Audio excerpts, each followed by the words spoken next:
Welcome to the Christian Woman Leadership Podcast, where we hope to inspire you to embrace your God-given gifts, skills, and passions in order to lead with confidence. We want you to remember that you are fearfully and wonderfully made in the image of God, and you are fully loved by Him. You have been designed on purpose by God with unique gifts and passions in order to love and lead those around you. I'm your host, Esther Littlefield, a pastor's wife, business owner, mom, and writer. And I'm Esther's co-host, Holly Kane. I'm a wife, mom, and business owner.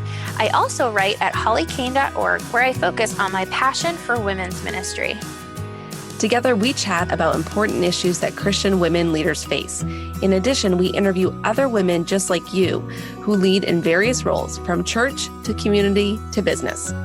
Through this podcast, we offer you encouragement, tools, and resources to help you on your leadership journey. We are so glad you're here with us. Hey friend, today I'm here solo to chat with you about something that I am super passionate about. And it's something we've been talking about here on the podcast. We have been going through a series on communication and talking about various aspects of communicating as leaders. If you missed them, the past few episodes have been geared towards helping you as a leader with your communication. So real quick for a recap, episode 72 is where Holly and I introduced the topic, and we talked about the importance of effective communication for leaders. Episode 73 was a conversation with my friend Natalie, and we talked all about winning others over and communicating effectively and positively in the workplace. Then in episode 74, Holly and I talked about the issue of what to do when you mess up or make a mistake as a leader.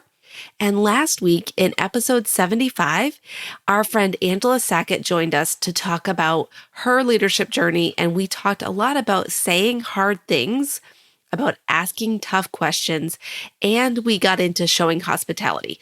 That's a brief overview of the past few weeks of episodes. And I have to tell you that this series has been really powerful for me to be able to have these conversations. And I hope that it's been really beneficial for you who are listening as well.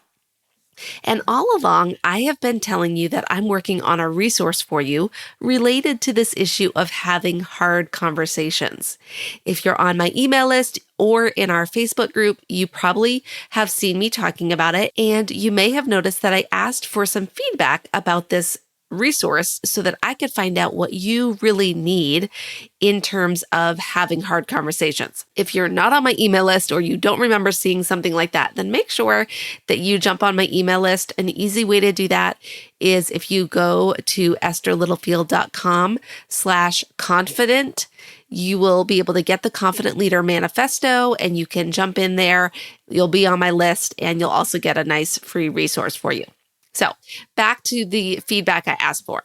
All right, I asked the question, what is one question you have about having hard conversations that absolutely positively has to be in a course like this? All right. And it was really fun to read your answers. There were so many good questions that came up from those of you who took the time to answer that question. And some of the things that you mentioned were how to figure out how to time the conversation, if and when you should just give up on having conversations with certain people, how to make sure that the conversation is positive and productive, and so much more. There were really a lot of great insights into this issue of having hard conversations, and I'm hoping to include a lot of those things in the mini course that I have been working on. But there was one question that came up that I read, and I thought, okay, I should really talk about that on the podcast. So here is the question somebody posed. How can you psych yourself up to initiate a hard conversation that would be easier to ignore? And why should you bother? And really, this is one of the toughest parts of the whole issue of having hard conversations, right? I mean, why should we even bother with it? Why does it matter if we have these hard conversations or not? That is what I hope to answer for you today.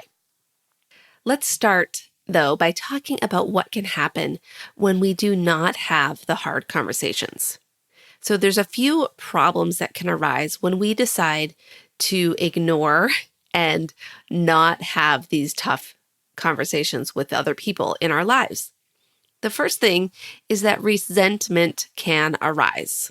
So if you are upset, frustrated, or concerned about a situation, but you do not approach the person and address it with them, you could become resentful. How do I know? Well, because this is probably one of my biggest challenges. I have a tendency to sometimes expect other people to know what needs to be done and to just do it. And I also sometimes expect people to just read my mind and know what I'm thinking. And when that doesn't happen, because obviously people cannot read minds and they don't always know what I expect of them, I can end up becoming frustrated. So I'm going to share a personal example, which I have shared before, and my husband has given me permission to share this example. But my husband loves playing video games. And personally, I am not a big fan of video games. And so it's kind of been a point of tension in our marriage over the years. And there was a point in time when I got really, really resentful of my husband playing the video games. However, what happened was I wasn't expressing the reason why him playing the video games was bothering me. To be honest, I hadn't even really figured out what the bottom line was. Like, why was it bothering me so much that he was doing this? So it took some time, but I finally figured out the true root cause of why I was upset. And then I had a hard conversation with him, and I sat down and I shared with him my feelings about the situation and really the root cause of why I was upset. And then we were able to work together to come up with a solution. And that was a point in time that really shifted our communication around the issue. It relieved a lot of stress in our marriage, and it helped us to have a lot less frustration and resentment. So if I had continued to just expect him to know what I was thinking and feeling, it would have created more problems in our relationship. And practically speaking, someone who comes resentful may end up blowing up one day at the other person because they can no longer cope or hold in their feelings. Now, I know there's a few of you out there who might be, resonating with what I'm saying. So just give me a shout out, send me a message, let me know if that might be you. Okay, so resentment is the first problem that can arise. The second one is that we might do something like isolation or avoidance. So you might not struggle with resentment as much, but you might instead isolate or avoid certain people or situations where the problem maybe has been associated with a particular situation. You might just start to avoid that situation. Or you might isolate from the person with whom you have an issue. Since you haven't come to any resolution with them, you just start avoiding seeing them. And that way you don't have to deal with them. You don't have to interact with them. And it might seem like on the surface, you're solving the problem, at least temporarily, because you're not going to see them. So you're not having the feelings as often that there's a problem. And the issue is, though, if you continue to isolate, then the problem really hasn't been resolved and you just have avoided the issue. This avoidance can also turn into passive aggressive behavior where you might not even realize what you're doing, but you might be saying certain things or doing certain things where you're actually expressing your frustration with the person, but you're doing so, again, in a passive way where you're not directly addressing it with the person. This avoidance or isolation could also mean the loss of a once valued relationship. And I'm sure that all of us can think of either in our own lives or someone that we know where someone has simply chosen to walk away from a relationship or walk away from a situation that was painful, and that relationship ends up breaking down and they lose that relationship. And to me, that is not a good thing. I think most of the time that is a negative thing. Okay. Now, please know I am not talking about a situation in which someone is being abused or there's some kind of violence issue going on. That is a totally different conversation. So that's not what I'm talking about here. All right. The third risk of not having the hard conversations could be that you worry or obsess. Okay. So depending on your personality and kind of your mode of operating, one of these three things that I'm mentioning might resonate more with you than the others. So the third issue is worry or obsessing. You might be the kind of person who, instead of having the hard conversation, you just end up spending a ton of time worrying about the situation. You might talk to other people about it. You could just talk to your spouse or your best friend about how frustrated you are about this XYZ situation.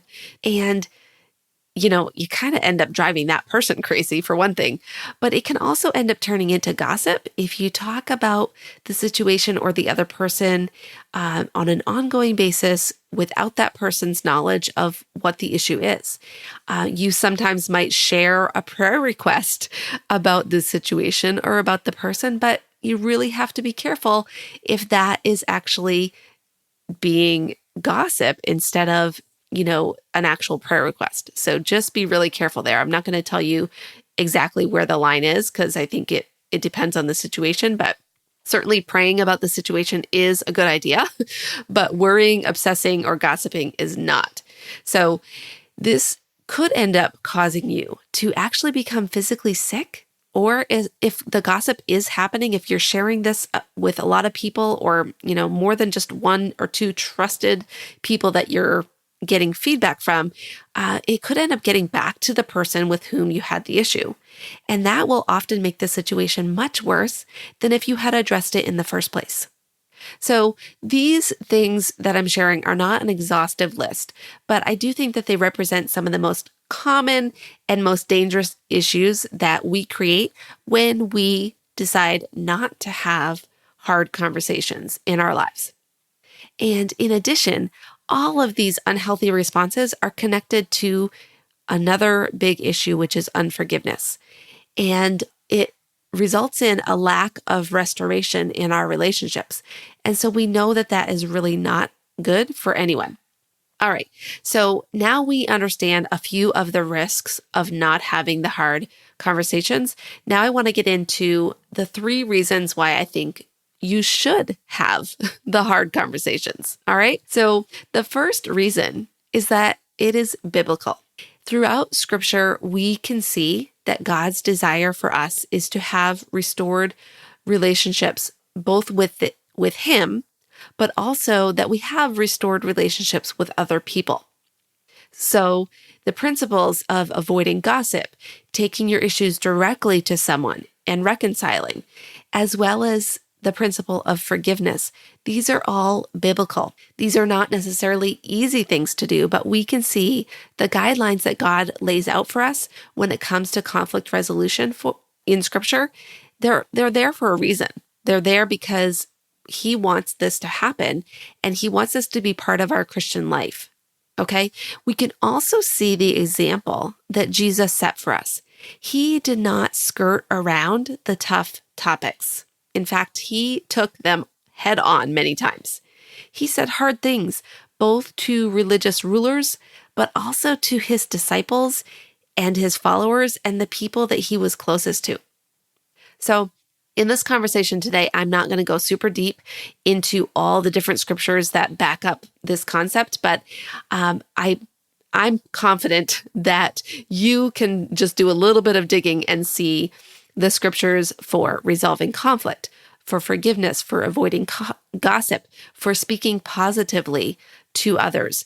And so I think that you can agree that God desires us to work towards these restored relationships with others, and that often requires having hard conversations. Okay, so the first reason that we just went through that you should have the hard conversations is that it's biblical. The second reason is that it's beneficial. Not only is having these hard conversations based on Scripture, but as I kind of alluded to earlier, it's also beneficial for you because guess what? God designs the guidelines that He wants us to live by in ways that will actually benefit us if we follow them. And I can tell you from my personal experience that each and every time I have forced myself to have a hard conversation with another person, it has caused me to grow. And it's changed things in my life. It's changed things internally and externally. But just because it's beneficial does not mean that it will be easy. It can be really, really tough, especially if you have the personality type that tends to want to maintain peace, if you tend to want to avoid conflict, or if you just like to have fun and keep things upbeat. All of these types of personalities can lead towards maybe wanting to avoid dealing with the hard conversations. I know I can think of people in my own life that really do not like to talk about hard things. And it's, I'm sure, very, very difficult for them to engage or even to initiate one of these conversations. But when you have a hard conversation, it will be beneficial. Here are a few reasons or a few ways that it might be beneficial for you. The first way that it can benefit you is that it might actually resolve the problem you are facing. As I mentioned before, when you have a hard conversation with your spouse, sometimes you can have resolution on the issue. If you bring an issue to a friend, a coworker, a boss, an employee, it might resolve the problem. And really, more times than not, this is what I've experienced. Now, resolution does not mean that I get exactly what I want, but it does mean that we worked through the situation and we came up with a satisfactory outcome for both of us. So, like the scenario with my husband and the video games, maybe in an ideal world, I would say, okay, I don't want you to play video games at all. And I want you to spend every night hanging out with me and, just doing whatever, having some sort of time together. But that would have been satisfactory to me, but not to him, because video games is one of the ways that he unwinds and de-stresses, and that's fine. So we were able to come up with a solution that worked for both of us.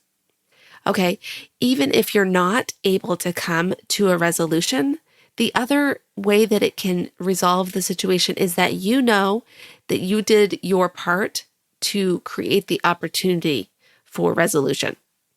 So hopefully that makes sense. I was chatting with a friend the other day and we were talking about, we were actually talking about this topic of bringing hard things to other people. And sometimes when you do it, again, if you do it in the right way and in the right spirit, you don't get the result that you want, but you have the relief of saying, okay, I know I did the best I could to come up with a resolution.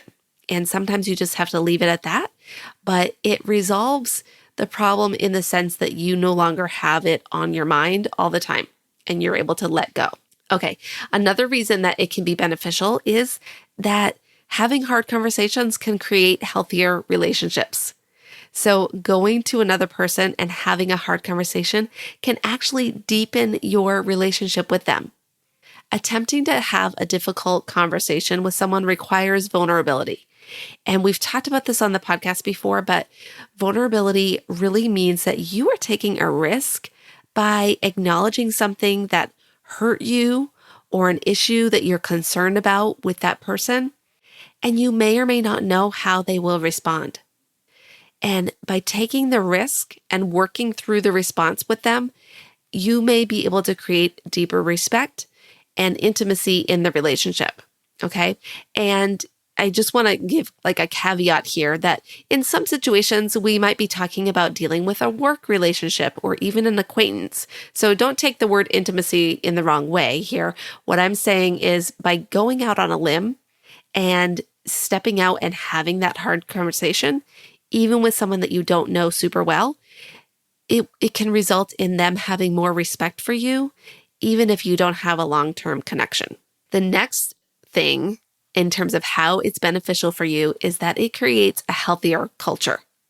I fully believe that if more of us are willing to step up and have the hard conversations, we will create not just healthier one-on-one relationships, but we will also create healthier family cultures, healthier workplaces, healthier churches, and even a healthier culture overall.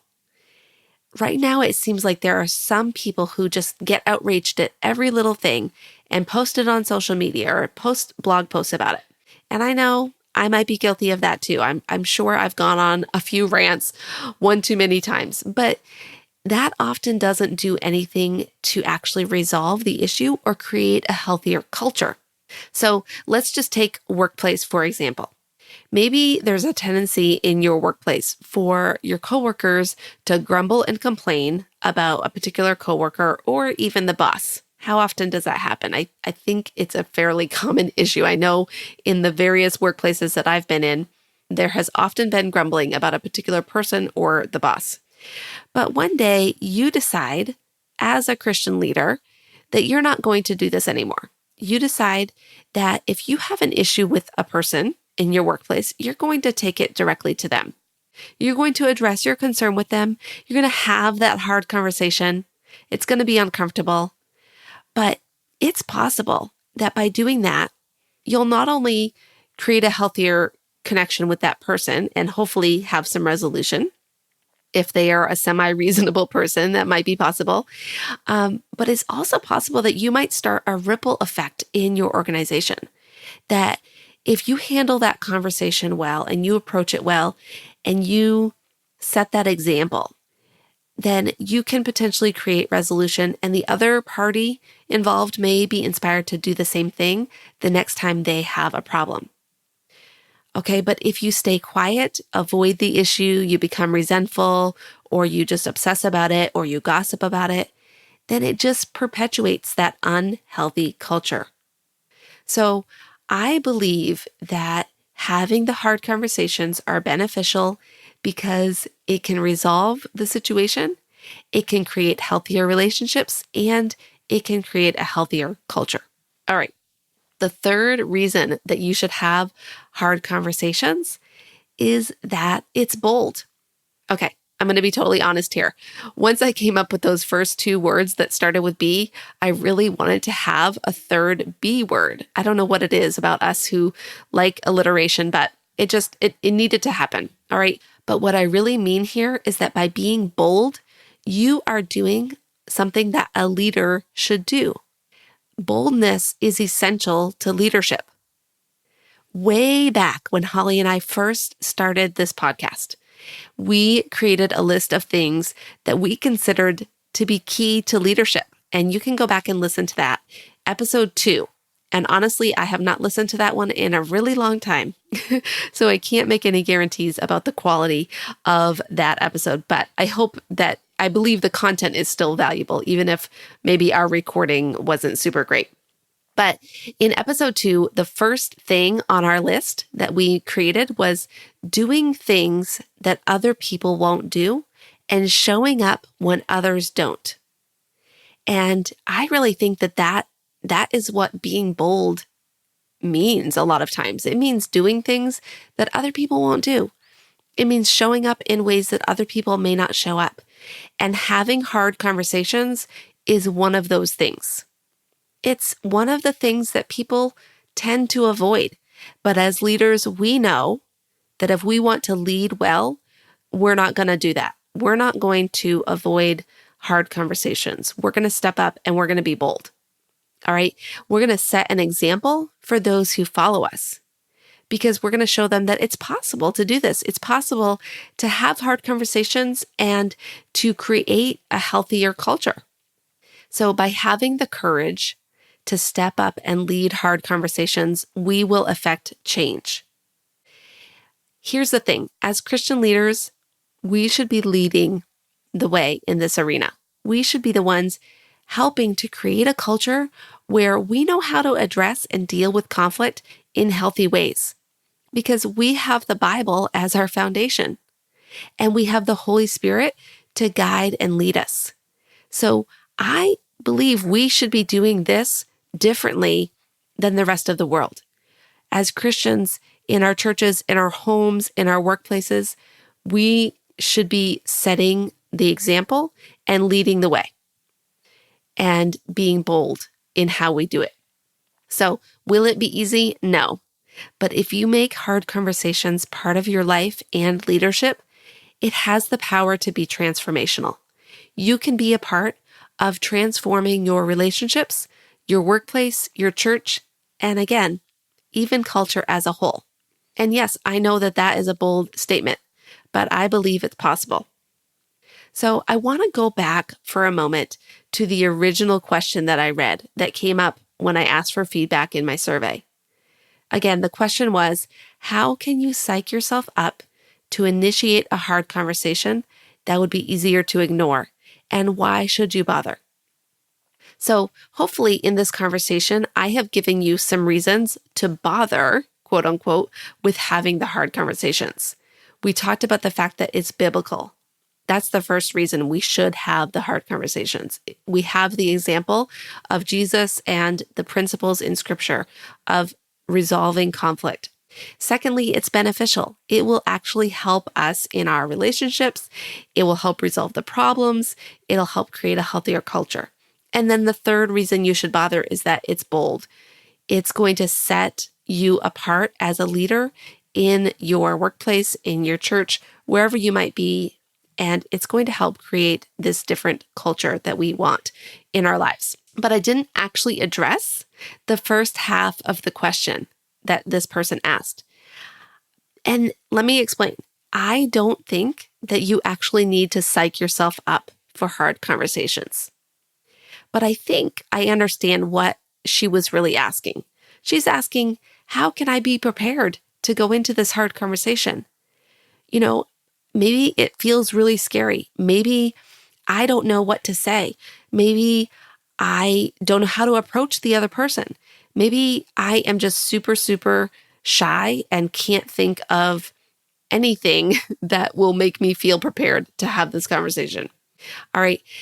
I believe this is where the resource that I am creating for you can help. So hopefully, by the time you're listening to this, it's going to be live on the website, ready to go, so that you can go there and purchase it if you find that it would be helpful for you.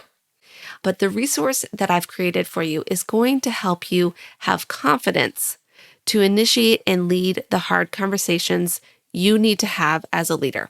So you won't necessarily have to psych yourself up to have these conversations, but you will be following a process that I have used for myself many times, and also that I have helped others walk through. Okay, it's not about going into the conversation blindly and just saying, all right, I can do it, and feeling prepared and psych yourself up.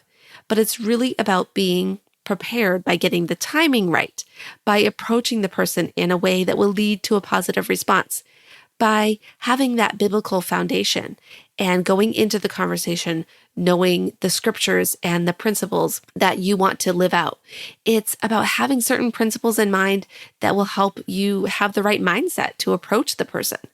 And of course, also, it's about using words and phrases and really making sure that the way you say things will lead to the most beneficial outcome for you, for the other person, for the organization. So real quickly, let me just tell you what this mini course is going to help you do, aside from what I just mentioned. It's going to help you resolve conflict biblically.